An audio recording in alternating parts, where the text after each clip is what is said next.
Chào mừng các bạn đến với Ngôn Tình Mỗi Ngày, chúc các bạn nghe chuyện vui vẻ. Trong không khí tang thương bao trùm lễ tang của ba tôi, một cảnh tượng khó tin đã diễn ra. Bạn trai tôi, người mà tôi đã trao trọn tình cảm, thản nhiên ôm eo một người phụ nữ hoàn toàn xa lạ bước vào. Chiếc váy đỏ rực mà cô ta mặc nổi bật một cách kịch cỡm giữa màu trắng khan tang, và chiếc bụng bầu lùm lùm của cô ta như một lời tuyên bố ngang ngược. Ánh mắt cô ta nhìn tôi, không hề che giấu sự khiêu khích đến trơ trẽn. Giọng cô ta cất lên, lạnh lùng và đầy vẻ đắc thắng. Trong bụng tôi đang mang giọt máu của ba cô.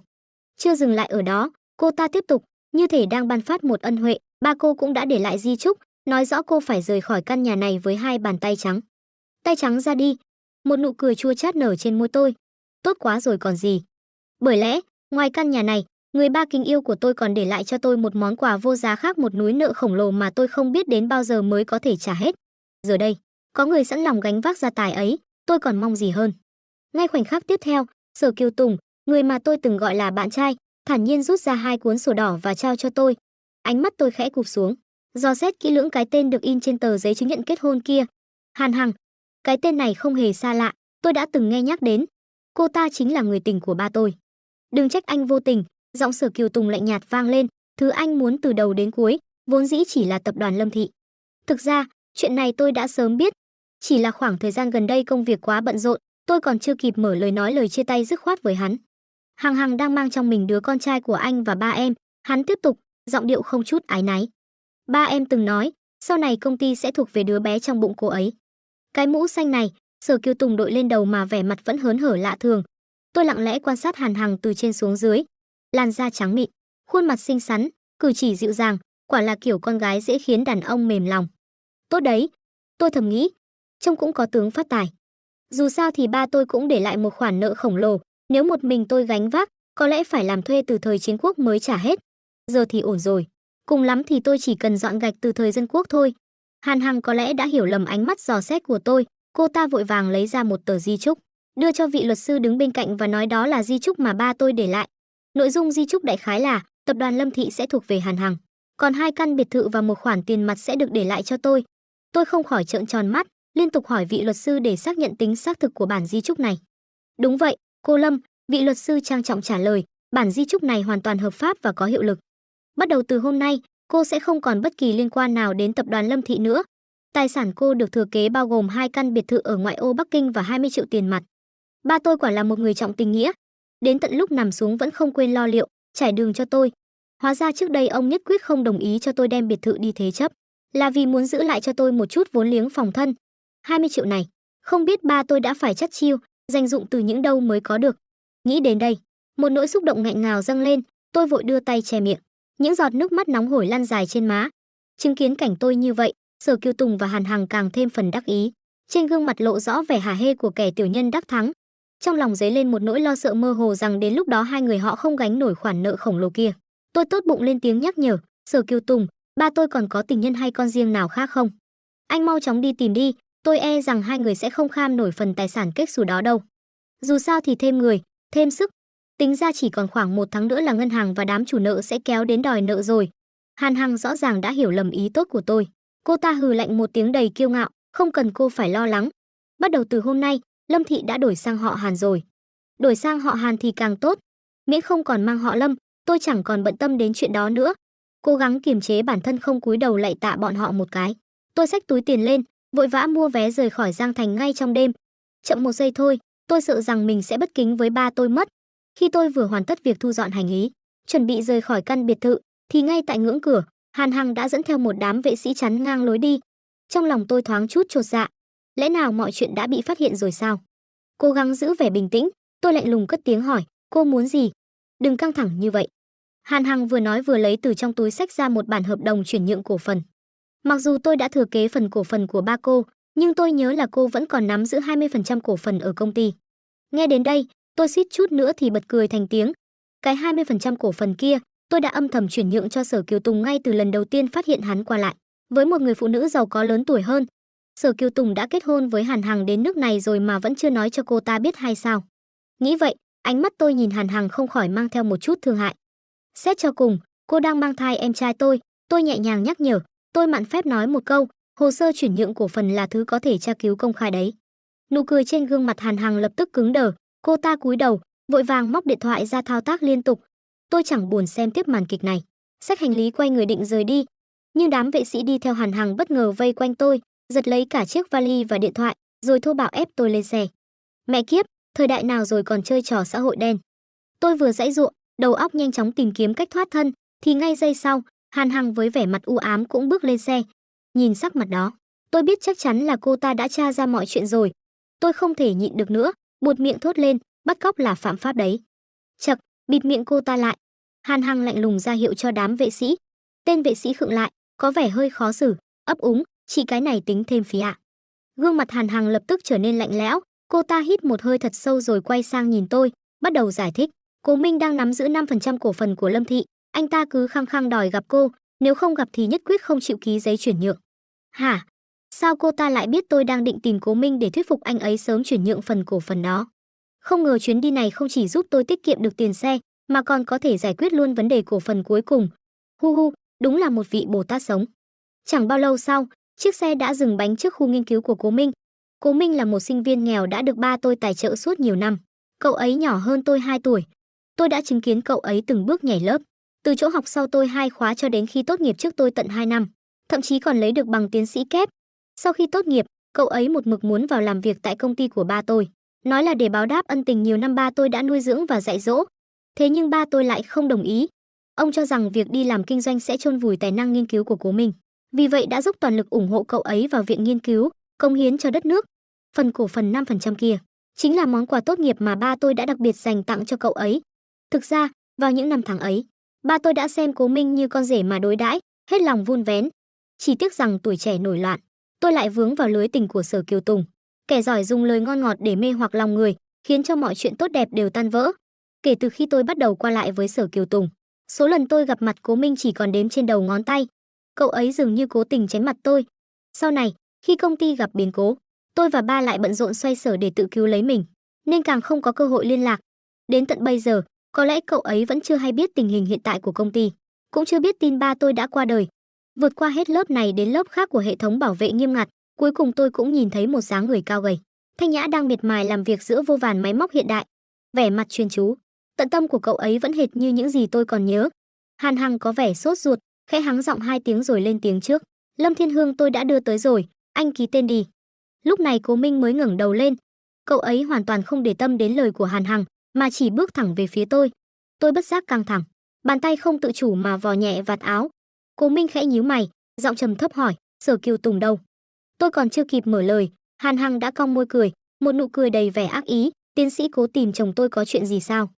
Vừa dứt lời, Hàn Hằng như cố ý khoe khoang, chống tay lên thắt lưng, khẽ ưỡn phần bụng vẫn còn chưa rõ nét của mình. Ý tứ trong động tác ấy không cần nói cũng hiểu. Cố Minh thông minh đến mức nào chứ? Chỉ cần một cái liếc mắt, anh đã đoán ra toàn bộ sự tình. Anh tháo cặp kính xuống, tiện tay rút một tờ giấy ăn, chậm rãi lau đi lớp bụi vốn không hề tồn tại trên mắt kính. Lâm Thiên Hương, cô thật bản lĩnh đấy. Dùng tiền của ba cô để nuôi Sở Kiều Tùng và đứa con của người phụ nữ khác. Giọng anh bình thản, không hề mang theo chút cảm xúc nào. Nhưng tôi biết, anh đang giận. Không ai hiểu Cố Minh hơn tôi. Từng chút cảm xúc dù là nhỏ nhất của anh, tôi đều có thể nhận ra. Ví như lúc này, bàn tay còn lại của anh đang siết chặt gọng kính đến mức các khớp ngón tay trắng bệch. Chắc chắn trong thâm tâm, anh nghĩ tôi là kẻ si tình mù quáng, cam tâm tình nguyện biến mình thành nguồn dưỡng chất để Sở Kiều Tùng thỏa sức vươn lên. Thậm chí còn hạ mình cùng người phụ nữ đang mang thai con của hắn đến cầu xin anh nhượng lại phần cổ phần quý giá. Tôi im lặng gật đầu, cố gắng diễn tả vẻ mặt của một kẻ si tình khờ dại, yêu đến mức không còn đường lui. Chuyển cho cô ta đi, Cố Minh. Ngón tay anh siết chặt lại, các khớp xương trắng bệch như muốn biến dạng, nhưng động tác vẫn giữ được vẻ tao nhã vốn có, giọng điệu cũng bình tĩnh như mặt hồ thu. 100 triệu. Hàn Hằng lập tức bùng nổ, giọng thay thế, 100 triệu. Chỉ có 5% cổ phần thôi mà, anh dám đòi đến 100 triệu. Tôi thở dài, trong lòng không khỏi cảm thấy bất lực. Vào thời kỳ đỉnh cao nhất, 5% cổ phần của Lâm Thị cũng chưa chắc đã chạm đến mức giá đó. Cố Minh rõ ràng đang cố tình hét một cái giá trên trời, ý muốn từ chối giao dịch quá rõ ràng. Vậy là không ổn rồi. Hôm nay nhất định phải bán được số cổ phần này, nếu không sau này biết tìm đâu ra một kẻ ngốc hào phóng đến như vậy nữa. Tôi hít sâu một hơi, chuẩn bị tung ra con át chủ bài cuối cùng. Hàn Hằng dường như vừa nảy ra một ý tưởng lớn, trong đáy mắt lóe lên một tia danh mãnh. Lâm Thiên Hương, nếu cô thuyết phục được Cố Minh ký tên, tôi sẽ để Sở Kiều Tùng ngủ với cô một đêm. Nghĩ đến cái miệng của Sở Kiều Tùng, không biết đã từng liếm láp bao nhiêu đôi chân của các quý bà giàu có, Tôi suýt chút nữa đã nôn ra toàn bộ bữa tối hôm qua. Tôi cố gắng nuốt ực một ngụm nước bọt, kìm nén cảm giác buồn nôn đang trào dâng. Phải công nhận, Hàn Hằng đúng là giúp đỡ tận răng. Dù đề nghị có hơi kinh tởm, nhưng chí ít nó cũng giúp tôi giải quyết được tình huống ngàn cân treo sợi tóc này. Át chủ bài mà tôi đang giữ trong tay, thực lòng mà nói, tôi không hề muốn phải sử dụng đến nó. Tôi nín thở, cố gắng dằn lòng một hồi lâu, đến khi khóe mắt đã ngân ngấn nước, mới cất tiếng, giọng nghẹn ngào như có nghìn vạn nỗi uất ức, "Cố Minh, anh chuyển cho cô ta đi coi như tôi cầu xin anh." "Cô nghiêm túc đấy hả?" Giọng anh khẽ run rẩy, như thể không tin vào những gì mình vừa nghe thấy. Tôi ngẩng đầu nhìn anh, giọt nước mắt vừa cố gắng kìm nén cuối cùng cũng lặng lẽ lăn dài xuống gò má. Tách. Một tiếng động khẽ vang lên, gọng kính trên khuôn mặt anh rơi xuống nền đá lạnh lẽo, trong kính vỡ vụn thành những mảnh nhỏ li ti, văng tung tóe dưới chân. Hàn Hằng quả là kẻ biết nắm bắt thời cơ. Cô ta nhanh chóng rút ra một tờ giấy trắng, nắn nót viết rõ ràng, 5% cổ phần Lâm thị đổi lấy một đêm Sở Kiều Tùng ngủ với Lâm Thiên Hương. Cô ta còn chu đáo ký tên, ghi rõ ngày tháng, thậm chí còn cẩn thận ấn thêm dấu vân tay rồi nhét tờ hợp đồng quái quỷ đó vào tay tôi. Khóe miệng tôi không ngừng co rút, nhưng vì đại cục, tôi đành cố gắng nuốt ngược dòng buồn nôn đang trào lên, run rẩy nhận lấy tờ hợp đồng tình cảm nực cười ấy. Nhưng cảnh tượng này khi rơi vào mắt Cố Minh lại trở thành một câu chuyện hoàn toàn khác. Anh bước thẳng tới, không chút do dự giật phăng tờ giấy trong tay tôi, vo tròn nó lại rồi ném thẳng vào thùng rác. Giọng nói của anh không rõ là giận dữ hay đau lòng, chỉ có sự thất vọng tột độ. "Lâm Thiên Hương, em khiến tôi quá thất vọng rồi." "Trời ơi, đại ca, tôi đang cố gắng cứu anh đấy chứ đâu phải thật sự bán rẻ bản thân mình." Tôi không thể giải thích quá rõ ràng mọi chuyện với anh vào lúc này, chỉ mong anh vẫn như trước kia, một lần nữa nhắm mắt làm ngơ, dung túng cho những trò làm loạn bất đắc dĩ của tôi. Nhưng lần này, tôi đã tính sai rồi. Cố Minh dứt khoát đóng sầm cánh cửa phòng thí nghiệm, nhấn mạnh chuông gọi bảo vệ trên tường, thẳng tay đuổi chúng tôi ra ngoài không chút lưu tình. Trên con đường rời khỏi viện nghiên cứu, tôi mơ hồ nghe thấy những tiếng đổ vỡ vọng ra từ phía bên trong. Âm thanh hỗn loạn như thể ai đó đang trút giận lên đồ đạc. Chúng tôi bị đám bảo vệ lịch sự nhưng kiên quyết mời ra khỏi cổng viện. Hàn Hằng tức giận đến mức mặt mày tái mét.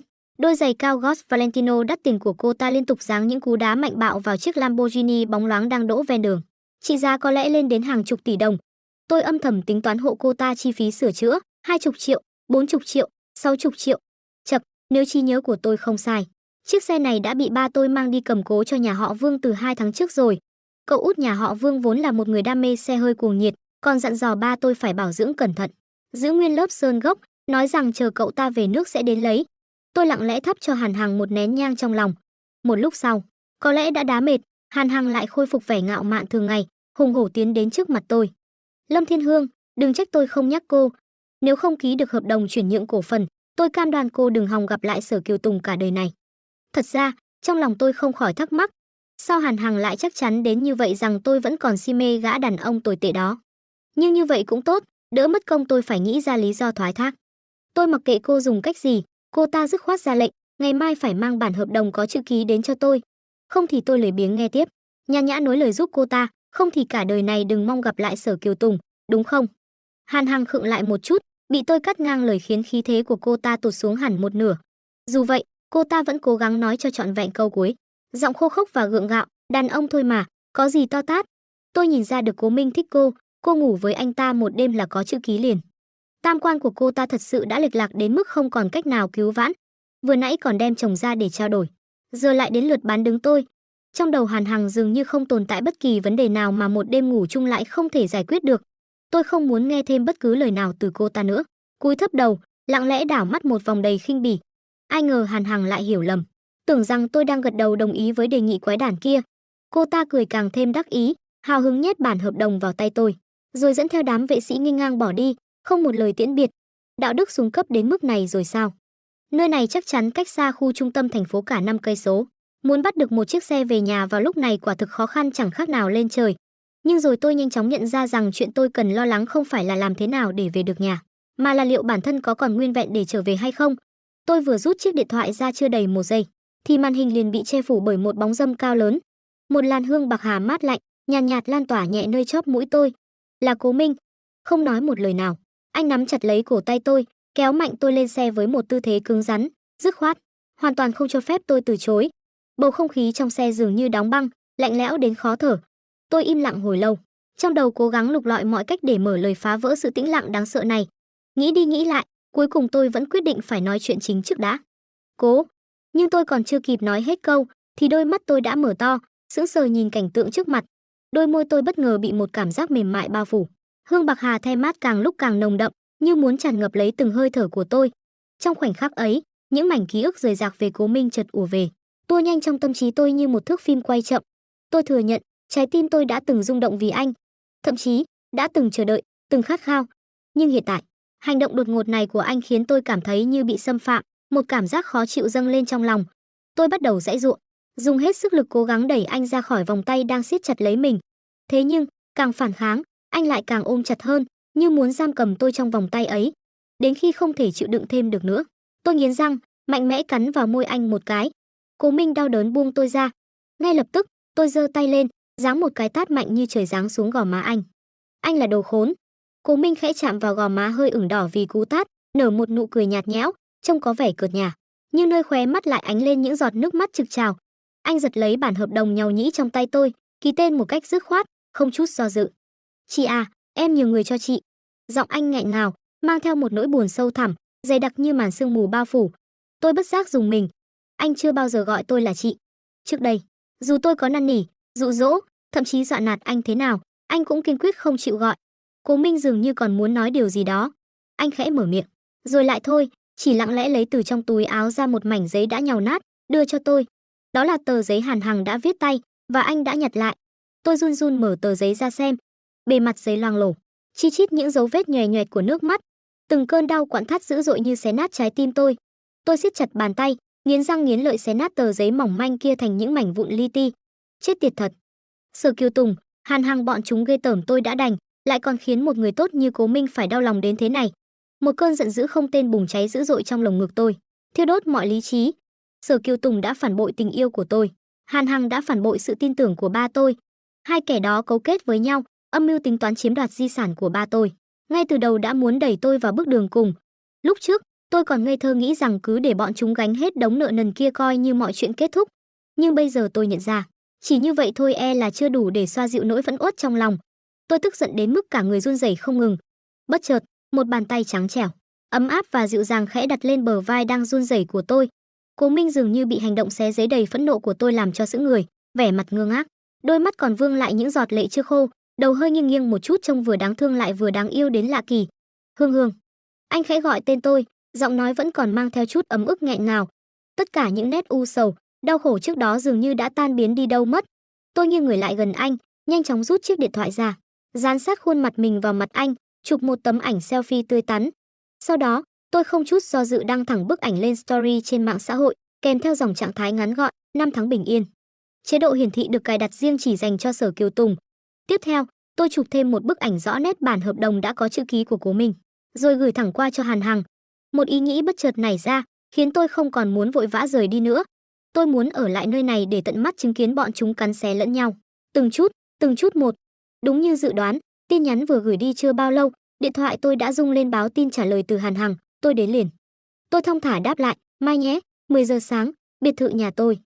Sở Kiều Tùng có lẽ vẫn tự cho mình là một bậc thầy tình ái, hắn cũng gửi đến cho tôi một đoạn tin nhắn sướt mướt. "Hương Hương, anh ở bên Hàn Hằng cũng là vì em thôi. Sau này em sẽ hiểu. Em đừng trách anh, người anh yêu nhất vẫn luôn là em." Ha, thật nực cười. Cái trò lừa bịp trẻ con ấy, hắn nghĩ tôi vẫn còn tin chắc sao? Tôi không hề thay đổi sắc mặt, mở khung trò chuyện với Sở Kiều Tùng, gửi thẳng cho hắn tấm ảnh hợp đồng chuyển nhượng vừa chụp. "Em biết mà, Kiều Tùng, anh thật sự đã phải chịu nhiều thiệt thòi rồi." Tôi tiếp tục nhắn, cố tình thêm vào một chút giả dối, "Bản hợp đồng này là em cố ý bảo Cố Minh ký cho Hàn Hằng đấy. Cô ta nói là anh dặn cô ta tới." Cuối cùng, tôi gửi một lời chúc lạnh lùng, "Chúc anh hạnh phúc nhé." Gửi xong, tôi tắt máy ngay lập tức, không muốn nghe thêm bất cứ lời lẽ dối trá nào nữa. Sau đó, tôi quay sang nhìn chú sư tử nhỏ đang mang trong lòng những tổn thương sâu sắc Cố Minh. Lúc này, có vẻ như anh cũng đã đoán được phần nào những gì tôi đang âm thầm sắp đặt. Trên gương mặt tuấn tú của anh nở một nụ cười rạng rỡ như ánh ban mai, vành tai hơi ửng đỏ, đôi mắt nóng bỏng khóa chặt vào ánh mắt tôi. "Hương Hương, em cố tình đúng không?" Tôi khẽ gật đầu, nhẹ nhàng đưa tay xoa mái tóc mềm mại của anh, giống hệt như những ngày tháng êm đềm trước kia. "Em trai thông minh quá, làm chị gái như chị chẳng còn chút cảm giác thành tựu nào cả." Một câu nói rõ ràng là lời khen ngợi, vậy mà Cố Minh nghe xong lại khẽ nhíu đôi mày thanh tú. "Hương Hương, anh không muốn làm em trai của em." Trái tim tôi bất chợt lỡ mất một nhịp. Lúc này, tôi mới có dịp nhìn kỹ Cố Minh. Chỉ trong vài năm ngắn ngủi, cậu thiếu niên non nớt ngày nào đã trưởng thành, trở thành một người đàn ông đủ bản lĩnh để đứng ngang hàng với tôi. Trong ánh mắt đầy chờ mong và khát khao của Cố Minh, tôi lặng lẽ lấy từ trong túi xách ra một xấp tài liệu dày cộp, cùng với một tờ giấy xác nhận tử vong và một hợp đồng bảo hiểm mỏng dính. Xin lỗi anh, Cố Minh, không phải tôi không nhận ra sự kỳ vọng sâu thẳm trong đôi mắt anh, nhưng con đường này, ba tôi đã dùng cả sinh mệnh để mở ra cho tôi. Tôi muốn bước hết con đường ấy, đi trọn vẹn những gì ba đã dày công vun đắp. Ba tôi ra đi mãi mãi trong một tai nạn lao động thương tâm, một cú trượt chân định mệnh ở công trường. Tôi cũng từng tin rằng đó chỉ là một tai nạn bất ngờ, một rủi ro nghề nghiệp không ai mong muốn. Cho đến khi tôi nghe vị luật sư đọc đến khoản tiền 20 triệu được ghi rõ trong di chúc. Và rồi, trong lúc lặng lẽ thu dọn đồ đạc trên giường ba, tôi bất ngờ phát hiện dưới chiếc gối quen thuộc là một hợp đồng bảo hiểm nhân thọ, thứ mà ba đã âm thầm chuẩn bị từ bao giờ. Bao nhiêu mệt mỏi, bao nhiêu bi thương dồn nén suốt những ngày qua, trong khoảnh khắc ấy, như một cơn lũ quét dữ dội, tất cả ập đến nhấn chìm tôi trong biển nước mắt. Tôi gục đầu bên mép giường, khóc nấc lên từng tiếng nghẹn ngào, khóc cho người cha đã từng dịu dàng xoa mái tóc tôi, du tôi vào giấc ngủ bằng giọng trầm ấm áp. Nhưng giờ đây, vòng tay ấm áp ấy đã vĩnh viễn không còn nữa. Lúc này, Cố Minh, người vẫn luôn im lặng lật dở từng trang tài liệu, cuối cùng cũng chạm đến tờ giấy cuối cùng. Anh im lặng nhìn chằm chằm vào tập hồ sơ suốt một khoảng thời gian rất lâu, cho đến khi ánh mặt trời cuối cùng khuất hẳn sau đường chân trời, mới khẽ cất tiếng hỏi tôi, giọng khan đặc và khô khốc, đã tổ chức tang lễ chưa? Rồi, hôm qua. Ba để lại di chúc, công ty để lại cho đứa bé trong bụng Hàn Hằng, còn nhà và tiền bồi thường thì để lại cho em. Một cảm giác chua xót nghẹn ứ nơi cổ họng, trào dâng mạnh mẽ. Khung cảnh trước mắt tôi dần nhòe đi như bị một lớp sương mù mỏng bao phủ. Tôi quay đầu nhìn sang, lúc này mới nhận ra, trong tấm kính xe phản chiếu, gương mặt tôi đã ướt đẫm những giọt nước mắt từ bao giờ. Cố Minh nhẹ nhàng kéo tôi vào lòng, và tôi cũng không hề kháng cự, để mặc anh ôm chặt. Hương Hương, anh muốn xem báo cáo tài chính của công ty. Chỉ trong vòng 2 năm ngắn ngủi, một cơ nghiệp lớn như vậy lại sụp đổ đến mức này, chắc chắn phải có nguyên nhân sâu xa. Giọng anh trầm thấp, đầy vẻ nghi ngờ về một bàn tay đen tối nào đó đứng sau sự sụp đổ này. Thật ra, một công ty mà 2 năm trước vẫn còn vững mạnh như mặt trời giữa trưa, giờ đây bỗng chốc suy tàn, bất kỳ ai nhìn vào cũng sẽ cảm thấy vô cùng kỳ lạ. Nhưng anh không hề hay biết rằng, Lâm Thị từ lâu đã chỉ còn là một lớp vỏ ngoài rỗng ruột. Chuỗi vốn ngầm bên trong đã âm ỉ những vấn đề từ rất lâu rồi. Tôi từng hỏi ba vì sao không sớm rút lui, bảo toàn tài sản. Nhưng ông chỉ lặng lẽ nhìn tôi, đôi mắt đỏ ngầu vì thiếu ngủ và đầy những tia máu, chất chứa một nỗi day dứt khôn nguôi. Hương Hương, nếu chúng ta rút lui thì những công nhân ấy phải làm sao? Phần lớn công nhân làm việc tại các nhà máy trực thuộc tập đoàn đều là những người khiếm thính. Ba tôi lo sợ rằng nếu bán công ty, những người yếu thế đó sẽ mất đi chén cơm cuối cùng, đẩy họ vào cảnh cùng quẫn. Ngày đó, tôi thật sự không thể nào thấu hiểu được tấm lòng của ba. Nhưng ngay lúc này đây, không biết vì sao, một luồng sức mạnh mạnh mẽ lại trào dâng trong lòng tôi. Tôi muốn tiếp tục con đường mà ba đã chọn, nhận lấy những nhà máy kia từ tay ông. Những nhà máy nơi mà phần lớn công nhân là những người khiếm thính. Tính toán sơ bộ số tiền còn lại trong tay. Nếu tôi quyết định bán đi 2 căn biệt thự mà ba đã để lại, có lẽ vừa đủ để tạm thời tiếp quản và duy trì hoạt động của những nhà máy đó. Tôi đem toàn bộ những suy nghĩ trong lòng mình chia sẻ với Cố Minh. Anh không hề do dự một giây phút nào, lập tức bày tỏ thái độ kiên quyết, sẵn sàng dốc toàn lực để ủng hộ tôi trên con đường này. Tuy nhiên, về vấn đề nguồn vốn để thu mua và duy trì hoạt động, Cố Minh lại có một hướng đi khác, một ý tưởng táo bạo hơn.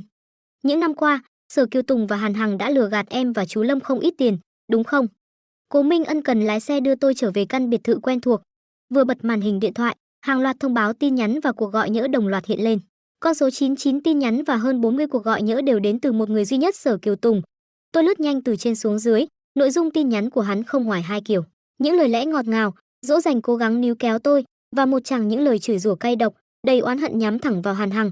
Có một chi tiết thú vị đáng để tôi ghi nhớ. Hắn nói rằng đang tích cực đàm phán với các cổ đông nhỏ lẻ trong công ty và đã gần như thuyết phục xong xuôi. Hắn chỉ còn chờ đợi 1 tuần sau, khi Hàn Hằng chính thức thừa kế toàn bộ di sản, sẽ lập tức đệ đơn ly hôn. Vì cả hai không ký thỏa thuận tiền hôn nhân, hắn hoàn toàn có thể chia đôi khối tài sản kết xù của Hàn Hằng. Sau khi ly hôn, hắn nghiễm nhiên sẽ trở thành cổ đông lớn nhất của Lâm Thị. Tất cả những gì hắn đang làm hiện tại, theo lời hắn, đều là để giúp tôi giành lại Lâm Thị. Ồ, nghe cứ như một câu chuyện cổ tích đẹp đẽ vậy nhỉ. Nghe thì cao thượng và đầy hy sinh, nhưng nói thẳng ra, chẳng phải mục đích cuối cùng của hắn vẫn là nhắm vào 5% cổ phần quý giá đang nằm trong tay Cố Minh hay sao? Tôi đã từng thích một loại người như thế này ư? Thật khó tin. Không biết nếu Hàn Hằng đọc được những dòng tin nhắn này, gương mặt kiêu ngạo của cô ta sẽ biến sắc đến mức nào. Mai sáng 10 giờ, gặp nhau ở biệt thự nhà tôi. Gửi xong tin nhắn ngắn gọn, tôi và Cố Minh cùng nhau ngồi xuống trước chiếc bàn làm việc cũ kỹ của 3 chiếc bàn đã gắn bó với ông suốt hàng chục năm, bắt đầu cẩn thận rà soát lại toàn bộ tài liệu liên quan đến những nhà máy có đội ngũ công nhân đặc biệt là người khiếm thính. Sáng hôm sau, khi bầu trời còn chưa kịp bừng sáng hẳn, những tiếng gõ cửa dồn dập đã vang lên inh ỏi ở tầng dưới. Ai biết cô ta đến tìm tôi vì bản hợp đồng kia thì thôi. Ai không biết còn tưởng cô ta định xông vào đập phá cửa để cướp nhà. Tôi ngáp một cái rõ dài, thong thả bước ra mở cửa. Đến sớm vậy, chẳng phải chúng ta đã hẹn nhau 10 giờ sao? Bây giờ mới có 7 giờ thôi đấy. Hàn Hằng sốt ruột đến mức suýt dậm chân xuống sàn. Bản hợp đồng đâu? Tôi giả vờ ngạc nhiên, nhớn mày hỏi lại, cô không biết sao? Cô ta nheo mắt nhìn tôi đầy vẻ nghi ngờ, biết cái gì? Tôi không muốn vòng vo thêm nữa, nở một nụ cười nhạt nhẽo. Sở Kiều Tùng bảo rằng phần cổ phần này, hắn nhất định phải có bằng được. Nói rồi, tôi đưa cho cô ta tập tài liệu mà tôi và Cố Minh đã chuẩn bị kỹ lưỡng từ đêm qua. Đó là hồ sơ chi tiết về công ty con chuyên về lĩnh vực năng lượng mới đầy tiềm năng của Lâm Thị, một con gà đẻ trứng vàng mà ai cũng thèm muốn. Xem đi, đây là những điều kiện mà hắn đã đưa ra. Tôi thản nhiên nói, đưa tập tài liệu về phía Hàn Hằng. Cô ta bán tín bán nghi, nhưng vẫn vươn tay nhận lấy, bắt đầu lật dở từng trang. Để đảm bảo cô ta có thể hiểu được những con số khô khan trong báo cáo tài chính, Cố Minh đã cẩn thận chú thích rõ ràng giá trị định giá ước tính của công ty con ở trang cuối cùng. Quả nhiên, khi lật đến trang đó, đồng tử trong mắt Hàn Hằng co rút kịch liệt. Biểu cảm kinh ngạc và tham lam trên gương mặt cô ta sống động đến mức khó mà giả vờ được. Nhưng chỉ vài giây sau, cô ta lại bật ra hai tiếng cười lạnh lẽo, ngẩng đầu nhìn tôi, trong ánh mắt ánh lên sự nghi ngờ và một tia sát khí. Cô lừa tôi. Sở Kiều Tùng không đời nào lại ra một cái giá cao đến như vậy. Xem ra, cô ta vẫn chưa đến mức ngu ngốc hoàn toàn. 10 giờ Sở Kiều Tùng sẽ đến đây. Đến lúc đó, nhìn thẳng vào mặt hắn chẳng phải sẽ rõ mọi chuyện là thật hay giả sao? Hàn Hằng bĩu môi, vẻ mặt đầy bất mãn, dựa vào cái gì mà tôi phải chờ đến 10 giờ? Rồi cô ta nheo mắt lại, nở một nụ cười lạnh lẽo đầy toan tính, giấy tờ ký xong rồi, tôi giật luôn chẳng phải sẽ khỏe hơn sao? Ánh mắt cô ta liếc nhanh về phía sau, nơi đội vệ sĩ lực lưỡng của cô ta đang đứng thành hàng. Rõ ràng trong đáy mắt nhìn tôi ánh lên sự khinh thường không hề che giấu. Tôi nhún vai, tỏ vẻ không hề e ngại, cô cứ tự nhiên. Sau đó, tôi hơi nghiêng người sang một bên, cố ý để lộ phòng ăn phía bên trong, nơi mấy người đàn ông mặc quân phục chỉnh tề, trên vai đeo quân hàm sáng loáng, đang ngồi nghiêm chỉnh dùng bữa sáng. Theo lý mà nói, với cấp bậc của Cố Minh thì không có vệ sĩ riêng, nhưng vì màn đưa người cướp người đầy táo tợn của Hàn Hằng ngày hôm qua, hôm nay anh đã đặc biệt mời mấy người đồng nghiệp đang trong ca nghỉ ở viện nghiên cứu đến hỗ trợ. Hàn Hằng lập tức co vòi, vẻ mặt hung hăng ban nãy biến mất không dấu vết. Biết rằng không thể dùng vũ lực để giải quyết vấn đề, cô ta gượng gạo nhếch khóe môi, cố gắng nặn ra một nụ cười giả lả. Đúng lúc ấy, tiếng gõ cửa lại vang lên. Tôi bước ra mở cửa, thấy Sở Kiều Tùng đang bưng một bó hoa hồng đỏ thắm, to tướng, đứng ở ngoài cửa, vẻ mặt phong lưu lãng tử như thể đang đóng quảng cáo cho một nhãn hiệu nước hoa nổi tiếng. Hương Hương, chỉ có những bông hoa rực rỡ nhất mới xứng với vẻ đẹp tuyệt vời của em. Lời vừa dứt, tôi nhẹ nhàng nghiêng người sang một bên, để lộ Hàn Hằng đang ngồi chễm chệ trên chiếc ghế sofa sang trọng trong phòng khách. Hai người bốn mắt nhìn nhau, tạo nên một cảnh tượng đắt giá hơn bất kỳ thước phim kịch tính nào. Tôi cong khóe môi, nở một nụ cười đầy khoái trá. Sự thật đã chứng minh một điều, nụ cười không bao giờ biến mất, nó chỉ đơn giản là chuyển từ khuôn mặt người này sang khuôn mặt người khác mà thôi. Cố Minh bồi thêm một câu sắc lẹm, chuẩn xác không cần chỉnh, đúng là vợ chồng có khác, cả hai đều đến đúng giờ một cách đáng kinh ngạc. Không rõ là do bó hoa hồng rực rỡ trong tay Sở Kiều Tùng hay là do hai chữ vợ chồng đầy ẩn ý của Cố Minh, Hàn Hằng lập tức nổi cơn thịnh nộ.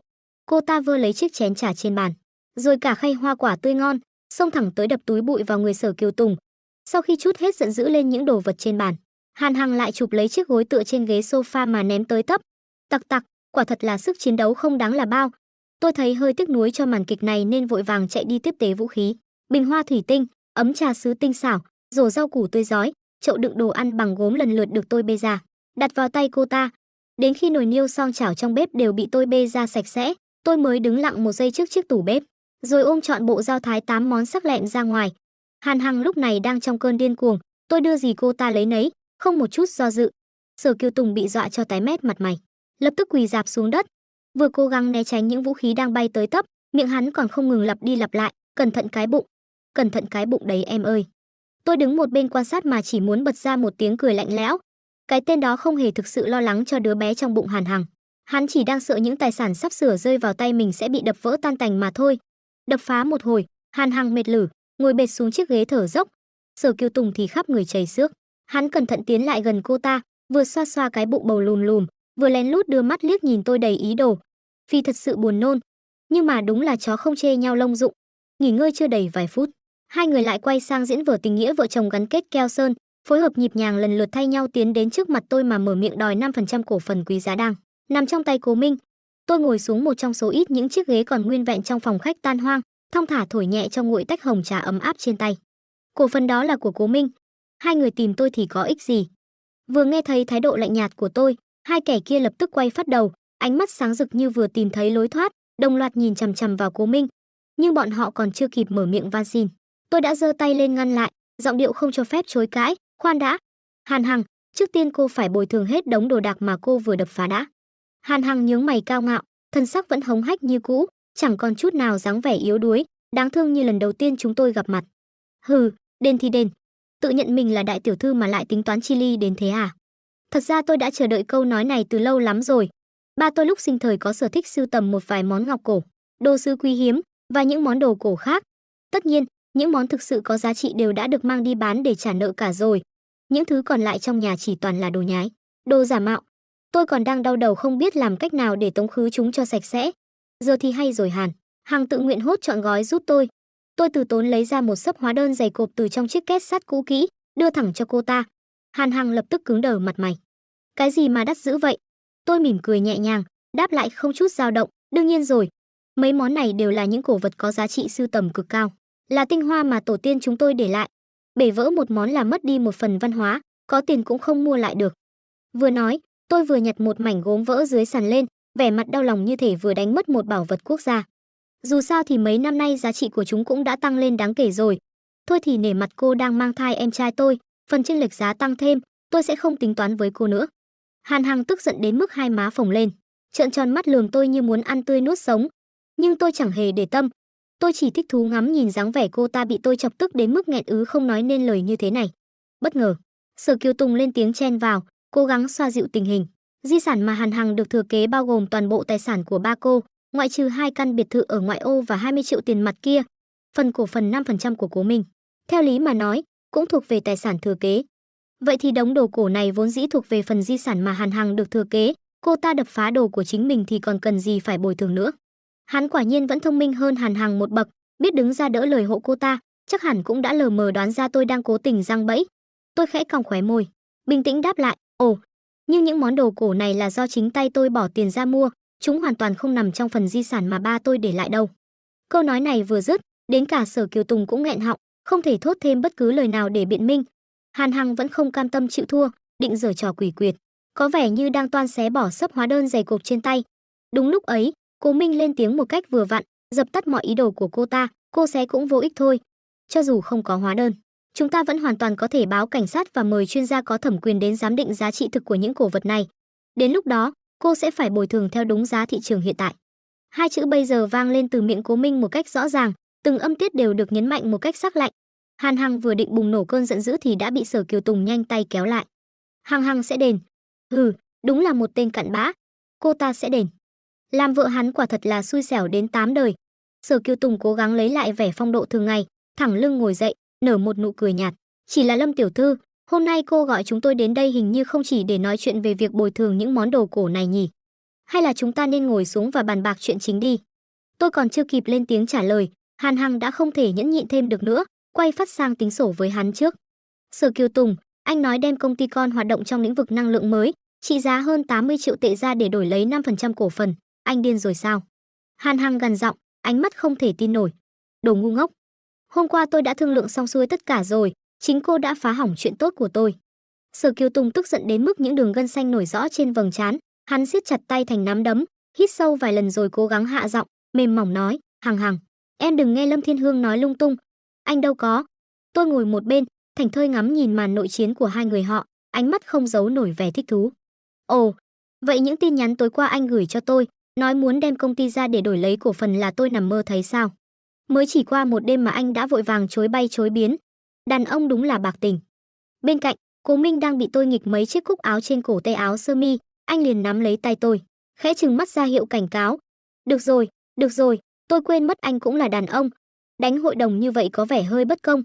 Nghe tôi nói xong, sắc mặt Sở Kiều Tùng lập tức trắng bệch như tờ giấy, rõ ràng là hắn đã nhớ ra trong những tin nhắn tối qua đã lỡ lời tiết lộ bao nhiêu nội dung nhạy cảm.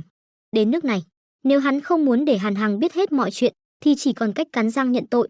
May mắn thay, đầu óc Hàn Hằng không được nhanh nhạy cho lắm, cô ta hoàn toàn không nhận ra bất kỳ manh mối nào từ sự thay đổi sắc mặt của hắn hay những lời tôi vừa nói. chỉ mải mê tức giận và lớn tiếng chửi mắng. Sở Kiều Tùng vội vàng thu ánh mắt lại, giọng trầm thấp nói với Hàn Hằng, "Hằng Hằng, là lỗi của anh cũng chỉ muốn giúp, nhưng lại làm hỏng chuyện, bị người khác lợi dụng mà không hề hay biết." Tôi đảo mắt một vòng, giọng điệu mỉa mai, "Anh đang ám chỉ ai vậy? Cũng giỏi trò lật trắng thay đen đấy." Hắn hoàn toàn phớt lờ lời châm biếm của tôi, kéo Hàn Hằng sang một bên thì thầm to nhỏ mấy câu. Hàn Hằng khẽ gật đầu, nhưng trên gương mặt vẫn còn vương chút nghi ngờ, ánh mắt dò xét nhìn Sở Kiều Tùng. Xem ra, cô ta vẫn chưa hoàn toàn tin tưởng hắn, nhưng cuối cùng cũng miễn cưỡng bị hắn thuyết phục. Chẳng mấy chốc, Sở Kiều Tùng quay trở lại, vẻ mặt đã khôi phục dáng vẻ thương lượng chính thức thường thấy. "Lâm tiểu thư, 5% cổ phần này cô giữ cũng chẳng có ý nghĩa gì. Với tỷ lệ nắm giữ hiện tại của tôi và Hằng Hằng, sớm muộn gì nó cũng sẽ rơi vào tay chúng tôi thôi." Hắn dừng một chút, rồi tiếp tục, giọng điệu đầy tự tin, "Giá trị thực của số cổ phần này, tôi không cần phải nói thì cô cũng rõ." Hắn liếc nhìn tôi, rồi lại quay sang Hàn Hằng, trước khi nói tiếp, "Còn công ty năng lượng mới kia dù tôi rất muốn tặng cô, nhưng Hằng Hằng lại không đồng ý." Hắn thở dài một tiếng ra vẻ tiếc nuối, rồi nhanh chóng chuyển sang một đề nghị khác, "Nhưng dù sao chúng ta cũng từng có thời gian yêu nhau. Tôi đã bàn bạc kỹ với Hằng Hằng rồi, có thể đổi cho cô mấy nhà máy ở vùng ngoại ô." Hắn cố tình nhấn mạnh, "Tôi nhớ cô từng nói, nơi đó chính là nơi khởi nguồn của Lâm thị, là nơi ba cô đã đặt những viên gạch đầu tiên. Nếu giao lại cho cô, coi như cô là người nối nghiệp cha, không phụ tâm huyết cả một đời của bác Lâm." Sở Kiều Tùng quả là một bậc thầy trong việc đánh tráo khái niệm. Hắn toàn nói những lời lẽ tình nghĩa sáo rỗng, tuyệt nhiên không hề đả động đến giá trị thị trường thực tế của những tài sản kia. Tất cả tài sản mà ba tôi để lại đều đã thuộc về Hàn Hằng rồi. Dựa vào đâu mà anh nghĩ tôi còn quan tâm đến cái gọi là tâm huyết của ông ấy? Tôi lạnh lùng đáp trả, không chút nao núng. Sở Kiều Tùng không chỉ là kẻ hai mặt, mà còn vô cùng thâm sâu khó lường. Nếu lúc này tôi đồng ý quá nhanh chóng, chắc chắn sẽ khiến hắn sinh lòng nghi ngờ. Mà một khi hắn cảnh giác, việc lấy lại được mấy nhà máy kia e rằng sẽ trở nên vô cùng khó khăn. Sau nhiều vòng thương lượng qua lại, tôi giả vờ như bị những lời lẽ tình nghĩa của hắn làm cho động lòng, cuối cùng cũng miễn cưỡng chấp thuận điều kiện mà hắn đưa ra, 3 nhà máy cũ kỹ ở vùng ngoại ô và 20 mẫu đất xung quanh, đổi lấy 5% cổ phần quý giá trong tay Cố Minh. Sở Kiều Tùng sợ tôi đổi ý vào phút chót, vội vàng nhấc điện thoại gọi cho luật sư, thúc giục người đó đến ngay lập tức để tiến hành ký kết hợp đồng chuyển nhượng mới. Ngay khoảnh khắc ngòi bút chạm vào trang giấy, ký tên mình vào bản hợp đồng chuyển nhượng, Hàn Hằng đã không thể kìm nén được nữa, cô ta cười phá lên một tràng đầy vẻ đắc ý, không chút che giấu sự hả hê trong giọng nói. "Lâm Thiên Hương, đúng là một cô tiểu thư vô dụng, chẳng hiểu biết gì về kinh doanh cả." Cô ta vênh váo tiếp tục, "Cô không biết sao? Những nhà máy đó toàn là công nhân khuyết tật, mà còn ký hợp đồng lao động suốt đời với công ty nữa chứ. Không chỉ năng suất thấp, mà còn phải bao ăn bao ở, gánh thêm khoản bảo hiểm cao ngất ngưởng cho bọn họ nữa. Cô cứ chờ mà bị mấy cái nhà máy đó kéo xuống tận đáy cùng với lũ người tàn phế kia đi nhé." Có lẽ Sở Kiều Tùng cũng không ngờ Hàn Hằng lại buột miệng nói ra những lời lẽ cay nghiệt như vậy sớm đến thế. Mắt hắn giật giật liên hồi, ra sức nháy mắt, cố gắng ra hiệu cho cô ta im miệng, mí mắt hắn sắp co giật đến nơi rồi. Tôi không nhịn được, giả vờ tốt bụng nhắc nhở, "Cô Hàn này, tôi thì đã ký rồi, nhưng mà Cố Minh thì vẫn chưa." Sự im lặng bao trùm căn phòng lúc này chẳng khác nào một cây cầu cống kiều tĩnh mịch trong đêm tối. Đầu óc là thứ tốt đấy, không dùng cũng được, nhưng tuyệt đối không thể không có. Cố Minh đột nhiên lên tiếng, giọng điệu lạnh lùng châm biếm. Anh quay sang nhìn Sở Kiều Tùng, khóe môi khẽ nhếch lên một nụ cười. "Sở Kiều Tùng, cảm giác bị đồng đội heo hại thế nào? Cũng khá phê đúng không?" "Ha ha." Tôi cười đến suýt nghẹn thở. Trước giờ sao tôi không phát hiện ra Cố Minh lại có thể độc miệng đến như vậy. "Tôi xin được phong tặng cho anh danh hiệu vua bổ đao tôn xưng là Cố Độc Độc." Trái ngược với niềm vui sướng vô bờ bến của tôi, Hàn Hằng tức giận đến mức mặt đỏ bừng bừng, thở phì phì như trâu húc mà. Còn Sở Kiều Tùng thì đứng im như trời trồng, ánh mắt đảo quanh quất, trông chẳng khác nào một chiếc CPU đang chuẩn bị quá tải. Trông hắn khổ sở thật đáng thương. Thực ra, tôi và Cố Minh vốn dĩ cũng không định dồn ép bọn họ đến đường cùng, nhưng không khí đã đến nước này rồi, không sát thêm chút muối vào vết thương thì thật có lỗi với khán giả. Cuối cùng, điều kiện được điều chỉnh thêm một lần nữa, Hàn Hằng nghiến răng đồng ý tặng thêm một khu vườn cây ăn quả rộng lớn gần khu nhà máy. Lần này thì tốt rồi. Từ lúc đặt bút ký giấy đến khi hoàn tất mọi thủ tục pháp lý, cô ta không thốt thêm được bất cứ một lời nào nữa. "Đi thong thả nhé." Tôi vẫy tay chào tạm biệt một cách giả tạo, giọng điệu ngọt ngào đến giả tạo. "Đừng quên chuyển khoản tiền bồi thường cho đống đồ cổ vào tài khoản của tôi đấy nhé." Tôi không quên nhắc nhở, ánh mắt lấp lánh vẻ tinh nghịch. "Lần sau nhớ đến chơi nữa nha." Hàn Hằng nghe xong những lời tiễn đưa đầy ẩn ý của tôi, tức giận đến mức lảo đảo bước hụt một nhịp, vấp chân ngã oạch xuống đất. May mắn thay, phản xạ của Sở Kiều Tùng còn nhanh nhạy, hắn vội vàng ôm chầm lấy cô ta làm tấm đệm thịt, bảo vệ cái bụng bầu đang ngày một lớn. Nhưng cái biểu cảm méo xệch trên khuôn mặt Hàn Hằng khiến tôi nhìn mà còn cảm thấy đau dùm. Thế cũng tốt, cặp đôi cha nam tiện nữ, xin mời chính thức khóa sổ tại đây cho tôi. Sở Kiều Tùng và Hàn Hằng đã rời đi, nhưng luật sư họ Sở vẫn còn nán lại. Anh ta nói muốn tiếp tục đồng hành cùng tôi để hoàn tất các bước thủ tục pháp lý tiếp theo. Thật lòng mà nói, cảm xúc của tôi dành cho luật sư Sở vô cùng phức tạp. Khi ba tôi còn sống, ông luôn coi anh ấy như một người bạn thân thiết, tri kỷ. Trong công ty, anh ấy được hưởng những đãi ngộ tốt nhất, một sự ưu ái mà ít ai có được. Không chỉ vậy, ba còn âm thầm rót vốn giúp anh ta mở văn phòng luật sư riêng, thậm chí còn đem toàn bộ bộ phận pháp lý quan trọng của Lâm Thị thuê ngoài cho văn phòng của anh ta xử lý. Với quy mô lớn mạnh như Lâm Thị, đây là một chuyện cực kỳ hiếm thấy. Ngay cả tôi cũng lớn lên dưới sự quan tâm, chăm sóc của luật sư Sở, luôn coi anh ấy như một người trưởng bối đáng kính trong gia đình. Nhưng ngay tại thời điểm ba tôi gặp nạn, anh ấy đã lập tức chọn đứng về phía Hàn Hằng và Sở Kiều Tùng. Tôi hiểu rằng, trên phương diện kinh doanh và pháp lý, sự lựa chọn ấy có lẽ không sai, nhưng xét về tình cảm cá nhân, tôi không thể nào chấp nhận được sự thay đổi thái độ đột ngột này. Tôi từng nghĩ sẽ bỏ qua tất cả, xử lý mọi chuyện như một giao dịch công việc đơn thuần. Dù sao thì anh ấy cũng chỉ đang làm đúng vai trò của một luật sư, chẳng có nghĩa vụ phải báo trước hay đứng về phía tôi. Nhưng điều tôi hoàn toàn không ngờ tới là luật sư Sở lại chủ động đề cập đến chuyện đó. Hương Hương, về những chuyện liên quan đến Tổng Giám đốc Lâm, có một vài điều mà tôi nghĩ em cần phải biết. Anh ấy ngập ngừng một chút, rồi tiếp tục, trước khi mất, bác ấy từng nhờ tôi soạn thảo 2 bản hợp đồng quan trọng.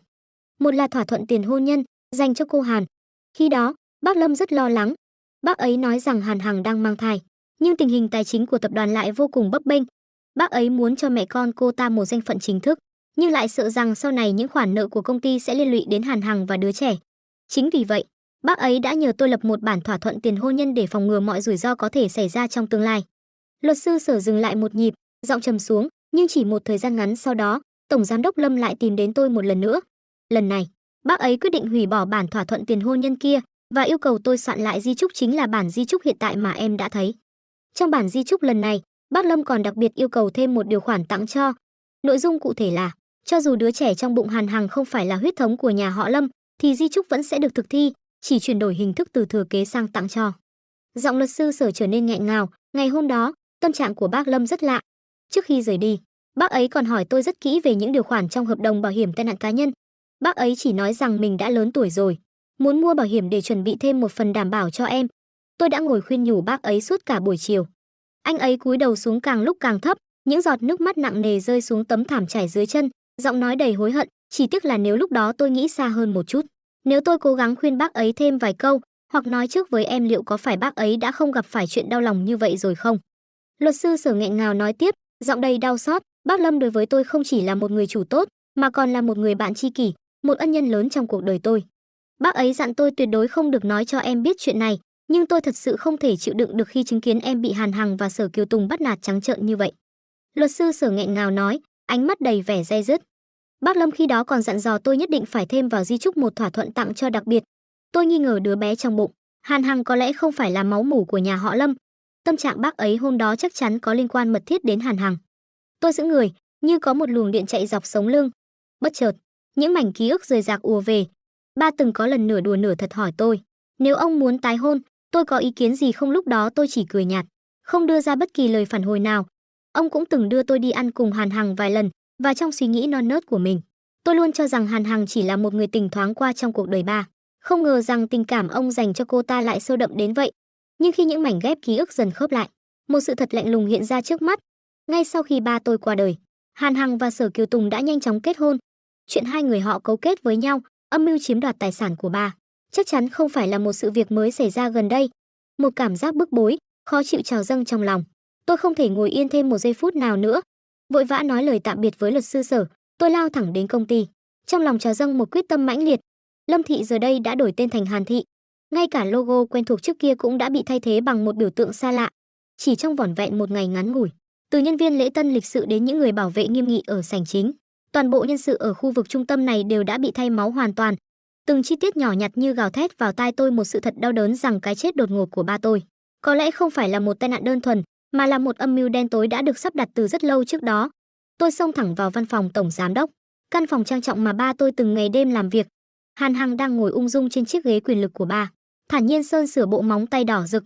Còn Sở Kiều Tùng, hắn ta thoải mái ngả người trên chiếc sofa êm ái mà ba tôi từng yêu thích, nhàn nhã pha ấm trà quý mà tôi đã lặn lội khắp nơi tìm mua để tặng ông. Vừa nhìn thấy bóng dáng tôi xuất hiện, Hàn Hằng lập tức muốn lớn tiếng gọi bảo vệ, nhưng Sở Kiều Tùng đã giơ tay lên ngăn lại. Ánh mắt hắn ta lạnh lùng ra lệnh, ngồi xuống. Tôi nhìn thẳng vào đôi mắt giả tạo của hắn, giọng chất vấn đầy căm phẫn, ba tôi rốt cuộc đã chết như thế nào? Hắn chẳng mảy may tỏ ra hoảng loạn, ngược lại còn cố ý đẩy nhẹ chén trà về phía tôi, giọng điệu bình thản đến đáng sợ, cô chẳng phải đã biết rõ rồi sao? Chỉ là một tai nạn không may thôi. Không thể kiềm chế được cơn giận đang sôi sục trong lòng, tôi cầm lấy chén trà nóng hổi hất thẳng vào khuôn mặt giả dối của hắn. Anh nói sằng bậy. Sở Kiều Tùng bình tĩnh rút ra 2 tờ giấy ăn, từ tốn lau sạch những giọt trà còn vương trên mặt, không hề tỏ ra mất bình tĩnh. Hắn ta nhếch mép cười nhạt, Lâm Thiên Hương, cô vẫn giữ cái tính nóng này, bốc đồng như ngày nào. Hắn dừng lại một chút, ánh mắt thoáng chút cay độc, tôi đã ở bên cạnh cô bao nhiêu năm trời, cam chịu nhẫn nhục đủ điều, vậy mà cô có bao giờ liếc nhìn tôi một cách nghiêm túc hay không? Hắn ta thở dài một tiếng, rồi tiếp tục, giọng điệu đầy ẩn ý, nếu cô thật sự muốn biết sự thật, tôi cũng không phải là không thể nói. Hắn ta nhìn tôi chằm chằm, như đang chờ đợi phản ứng của tôi, cô biết bản thỏa thuận tiền hôn nhân mà ba cô đã soạn cho Hàn Hằng rồi chứ? Nhưng cô có biết rằng ba cô cũng từng đưa cho tôi một bản thỏa thuận khác hay không? Hắn ta nhếch mép cười lạnh lùng, hắn bắt tôi phải đến ở rể nhà họ Lâm, không được mang theo một xu dính túi, phải vì nhà họ Lâm mà làm trâu làm ngựa, cống hiến cả cuộc đời. Đến cả con cháu sinh ra sau này cũng phải mang họ Lâm. Hắn nghiến răng, ánh mắt đầy căm hận. Trong mắt ông ta, tôi chẳng khác nào một cái máy sinh con, một công cụ để duy trì dòng dõi. Tôi không ký vào cái bản hợp đồng sỉ nhục đó. Ông ta liền ép tôi phải chia tay với cô. Hắn ta nhếch mép cười lạnh, giọng đầy cay độc, một người như ông ta, chẳng phải chết là đáng lắm sao? Sở Kiều Tùng thốt ra những lời lẽ tàn nhẫn đó với một bộ mặt đau khổ tột cùng, giống như chính hắn mới là người phải chịu đựng bao nhiêu uất ức. Càng nhìn hắn, tôi càng cảm thấy buồn nôn đến tận đáy lòng. Vậy anh từng yêu tôi sao? Tôi hỏi, giọng khan đặc. Sở Kiều Tùng im lặng, không đáp. Ngay từ đầu, thứ anh nhắm vào chính là thân phận người thừa kế duy nhất của nhà họ Lâm. Giờ anh lại mở miệng nói ba tôi sỉ nhục anh. Chính anh mới là kẻ khiến tôi cảm thấy ghê tởm. Tôi siết chặt quai chiếc túi xách trong tay, quay người muốn rời khỏi cái nơi ô uế này. Lúc này, Hàn Hằng đột nhiên lên tiếng, giọng điệu lạnh lùng, cái chết của ba cô vốn dĩ chỉ là một tai nạn. Kiều Tùng, giờ nói cho cô ta biết cũng chẳng sao. Không ngờ Sở Kiều Tùng lại ngoan ngoãn nghe theo lời Hàn Hằng mà tiếp tục kể ra những bí mật kinh hoàng. Cả nhà họ Lâm các người đúng là tự luyến đến mức không thể cứu vãn. Hồi đó ba cô ép tôi phải chia tay, tôi liền chủ động tiếp cận Hàn Hằng. Lão già đó không biết tự soi gương xem mình đã bao nhiêu tuổi, mà lại tin rằng có một cô gái trẻ đẹp chủ động theo đuổi mình. Quả là ngu ngốc đến đáng thương. Hắn ta cười khẩy một tiếng rồi nói tiếp, sau khi Hàn Hằng mang thai, lão già đó lại đưa cho cô ta một bản thỏa thuận tiền hôn nhân, nội dung cũng giống y hệt cái bản mà hắn từng đưa cho tôi. Hắn dừng lại một chút, ánh mắt lóe lên vẻ tàn độc, ngay tối hôm đó, Hàn Hằng đã gọi điện cho tôi. Chúng tôi quyết định để cô ta kết hôn với lão già đó trước, rồi sau đó dàn dựng một vụ tai nạn hoàn hảo, để cả cô và ba cô cùng nhau chết một cách tự nhiên. Thế thì chẳng phải toàn bộ tài sản kết xù kia sẽ nghiễm nhiên thuộc về chúng tôi sao? Hàn Hằng cười đắc thắng, ánh mắt đầy vẻ tính toán. Tôi chết lặng, như có một tảng đá lạnh lẽo đè nặng lên trái tim. Sao cô biết? Ha ha, vì cuộc gọi định mệnh đó đã bị ba cô nghe thấy. Tôi còn lo lắng mất ăn mất ngủ suốt mấy ngày trời, sợ rằng ông ta sẽ trả đũa chúng tôi. Hàn Hằng nhếch mép cười khẩy, nhưng không ngờ thứ chờ đợi tôi lại là một bản di chúc ngu ngốc. Cô ta nhìn tôi, Lâm Thiên Hương, ba cô yêu cô còn thuần khiết hơn cả cái cách cô yêu ông ấy. Móng tay tôi cắm sâu vào lòng bàn tay, những vệt máu đỏ tươi thấm ra kẽ ngón. Cơn giận dữ tột độ khiến mắt tôi tối sầm lại, cả người choáng váng, lảo đảo. Sở Kiều Tùng, Hàn Hằng các người nhất định sẽ phải trả giá cho những gì đã gây ra. Tiếng cười man dợ của bọn chúng vẳng bên tai, rồi lại từng tiếng sắc lạnh như những lưỡi dao vô hình cứa vào tim tôi. Tôi gần như không thể đứng vững, nhưng vẫn nghiến răng gắng gượng rời khỏi văn phòng nơi từng là cả một thế giới của ba tôi. Vừa mở cửa bước ra, Cố Minh đã đứng lặng lẽ đợi tôi ở ngoài hành lang. Không nói một lời, anh lặng lẽ đưa tôi về nhà. Về đến căn nhà trống trải, việc đầu tiên tôi làm là lấy ra cuốn sổ liên lạc ghi chép chi tiết thông tin của tất cả các chủ nợ của ba. Tôi gọi điện cho từng người một, thông báo tin ba tôi đã qua đời và vấn đề người sẽ kế thừa những khoản nợ khổng lồ này. Chu đáo hơn, tôi còn cẩn thận đính kèm thông tin liên hệ đầy đủ của Hàn Hằng và Sở Kiều Tùng. Tôi không thể chờ đợi thêm nữa. Dù chỉ một giây, bàn tay tôi run rẩy khi bấm từng con số điện thoại, nhưng tôi vẫn kiên trì tiếp tục. Sự thật là tôi không hề sợ hãi những con số nợ nần kia. Điều tôi thực sự mong muốn là ba tôi có thể quay trở về bên tôi. Nhưng cuộc đời này vốn dĩ không tồn tại hai chữ nếu như. Sau khi gọi xong cuộc điện thoại cuối cùng, tôi lập tức thu dọn hành lý, lên đường ngay trong đêm đến những nhà máy cũ kỹ nơi ba tôi đã bắt đầu sự nghiệp gian nan của mình. Cố Minh ngỏ ý muốn từ chức để cùng tôi đối mặt với mọi khó khăn, nhưng tôi đã từ chối anh. Anh ấy có cả một thế giới tươi đẹp đang chờ đợi ở phía trước, một con đường riêng mà anh ấy cần phải bước đi. Tôi không muốn anh vì tôi mà đánh mất bất cứ điều gì quý giá trong cuộc đời mình. Tôi không phải là một loài cây tầm gửi yếu đuối, cần một người đàn ông mạnh mẽ đến che chở, chăm bẵm. tôi sẽ tự mình đứng dậy trên đôi chân của mình, tự mình gánh vác tất cả những khó khăn và cả tương lai phía trước. Mục tiêu duy nhất của tôi lúc này là vận hành thật tốt những nhà máy mà ba đã tin tưởng giao lại. Thời gian sau đó, tôi chìm ngập trong công việc, bận rộn đến mức không còn thời gian để thở. Vừa phải lo toan từng công việc lớn nhỏ trong xưởng sản xuất, vừa phải đối phó với những cuộc gọi quấy rối không ngừng từ Hàn Hằng và Sở Kiều Tùng. Nhưng may mắn thay, những chủ nợ của ba tôi lại là những người rất biết điều. Chỉ một ngày sau khi tôi gọi điện thông báo về sự ra đi của ba và tình hình người thừa kế, họ đã kéo theo cả một đội ngũ luật sư hùng hậu đến Hàn Thị để chia nhau phần bánh còn lại.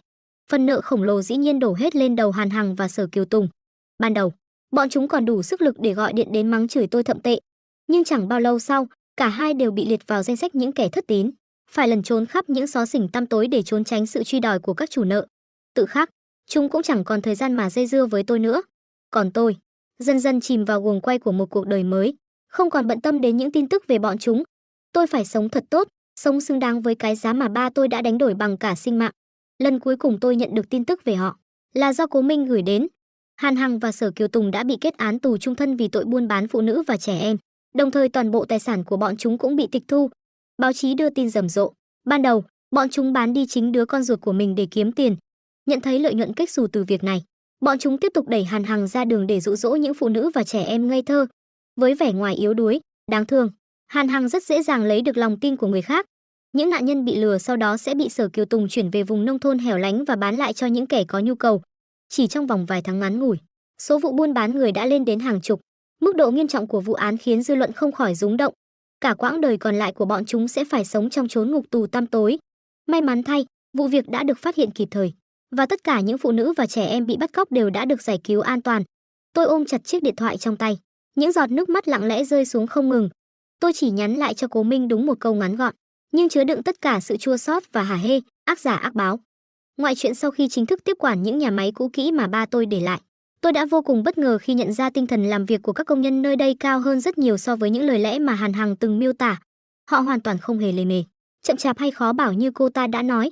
Khi biết tôi là con gái của Cố tổng giám đốc Lâm, tất cả mọi người đều coi tôi như người nhà, như chính đứa con gái bé bỏng của họ. Tại nơi này, tôi như tìm thấy một mái ấm thứ hai ấm áp và chân tình. Tôi cùng các công nhân đồng lòng dốc sức gây dựng lại cơ nghiệp. Chỉ sau một thời gian ngắn, lợi nhuận của nhà máy đã tăng lên gấp đôi, một con số ấn tượng ngoài mong đợi. Từng chút một, tôi cũng bắt đầu có được nguồn vốn dư giả để mạnh dạn đầu tư vào những lĩnh vực kinh doanh khác. Có lẽ, tôi thật sự đã thừa hưởng được tư duy kinh doanh nhạy bén của ba. Nhiều chuyện tưởng chừng như chỉ là sự tình cờ ngẫu nhiên, nhưng lại bất ngờ dẫn đến những bước ngoặt đáng nhớ trong sự nghiệp của tôi. 5 năm sau, bằng sự nỗ lực không ngừng nghỉ và lòng quyết tâm sắt đá, tôi đã chuộc lại được tòa nhà trụ sở cũ của Lâm Thị, nơi từng chứng kiến bao thăng trầm của gia đình tôi. Mặc dù quy mô hiện tại vẫn chưa thể so sánh với thời kỳ hoàng kim trước kia, nhưng tôi cảm thấy vô cùng mãn nguyện và tự hào về những gì mình đã đạt được. Giờ đây, tôi đã thấu hiểu sâu sắc điều mà ba tôi luôn tin tưởng và trân trọng, đối với một doanh nghiệp, yếu tố con người mới là điều quan trọng nhất, là nền tảng vững chắc cho mọi sự phát triển bền vững.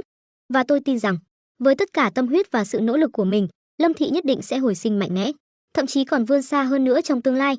Tôi và Cố Minh đã nên duyên vợ chồng và hạnh phúc đón chào hai đứa con kháu khỉnh, đáng yêu. Cố Minh vẫn miệt mài cống hiến tại viện nghiên cứu. Anh từng nhiều lần ngỏ ý muốn từ bỏ công việc để về công ty giúp tôi quản lý, nhưng tôi đều nhẹ nhàng từ chối, bởi tôi luôn khắc ghi trong lòng lời ba từng căn dặn, thiên tài sinh ra là để phục vụ đất nước. Tôi cũng đã đến nhà tù thăm Hàn Hằng và Sở Kiều Tùng. Trong buổi gặp mặt ngắn ngủi, Hàn Hằng đã van xin tôi nhận nuôi đứa con mà cô ta đang nuôi dưỡng. Cô ấy nói, đứa bé thực sự là giọt máu duy nhất còn lại của ba tôi trên cõi đời này. Tôi nửa tin nửa ngờ, nhưng cuối cùng vẫn đến trại trẻ mồ côi, lặng lẽ đón đứa bé về nhà. Tôi không tiến hành xét nghiệm ADN, bởi với tôi, đứa trẻ hoàn toàn vô tội. Những ân oán của thế hệ trước, hãy để gió cuốn trôi đi. Con đường phía trước của nó, hãy để nó tự mình bước đi bằng đôi chân bé nhỏ của mình. Luật sư Sở vẫn luôn đối xử với tôi như con gái ruột. Anh ấy tận tâm hỗ trợ pháp lý cho công ty tôi hoàn toàn miễn phí. Vào ngày tôi và Cố Minh kết hôn, tôi đã thoáng thấy anh ấy lặng lẽ lau những giọt nước mắt xúc động. Tối muộn hôm đó, anh ấy một mình đến nghĩa trang thăm ba tôi.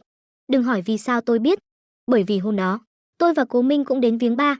Nhưng khi vừa nhìn thấy bóng dáng cô đơn của luật sư Sở đứng lặng lẽ bên mộ ba, chúng tôi đã lặng lẽ quay bước, không muốn làm gián đoạn khoảnh khắc riêng tư của anh ấy. Tình cảm sâu nặng mà anh ấy dành cho ba tôi, hóa ra còn sâu sắc hơn những gì tôi từng hình dung rất nhiều. Cuộc đời sau này của tôi luôn tràn ngập những điều tốt đẹp.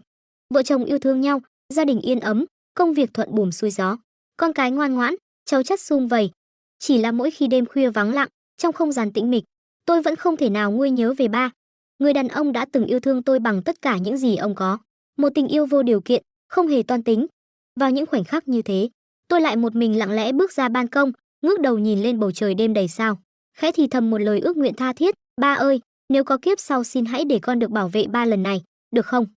Chuyện đến đây là hết. Cảm ơn các bạn đã nghe chuyện trên kênh Ngôn Tình Mỗi Ngày. Hẹn gặp lại bạn ở những câu chuyện tiếp theo.